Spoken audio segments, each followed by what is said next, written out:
keinginan yang sudah lama disampaikan akhirnya hari ini bisa tiba kembali di Aceh Timur, khususnya di Simpang Ulin, yang insya Allah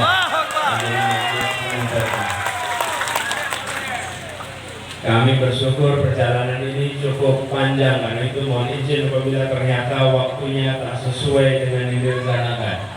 Berangkat sejak sangat pagi dari Morowali terbang ke Makassar, dari Makassar terbang melampaui berbagai pulau untuk langsung tiba di Aceh pada siang hari ini.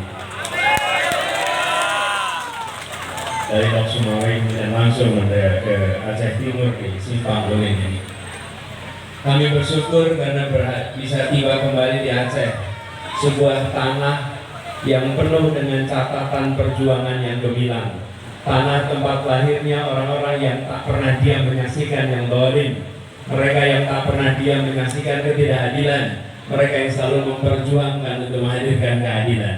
Karena itu kami datang ke tempat ini dengan rasa syukur. Insya Allah kita akan bersama-sama meneruskan perjuangan orang-orang tua kita di Aceh dulu.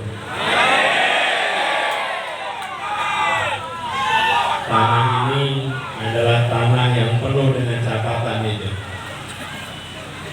Kami bersyukur dan alhamdulillah khusus di sini kita semua hadir untuk mengambil teladan dari Habib Muhammad bin Ahmad Al-Abbas yang di dalam haul ini dibacakan dari manaqibnya, dibacakan riwayat hidupnya, perjuangannya, jihadnya.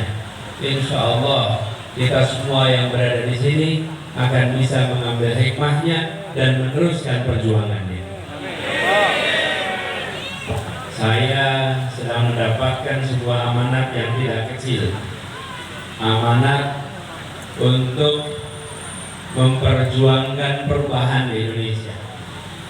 Mudah-mudahan Aceh adalah bagian yang menginginkan perubahan di Indonesia. Betul tidak Aceh mau perubahan? Karena kita meyakini bahwa kondisi yang ada sekarang sesungguhnya bisa jauh lebih baik.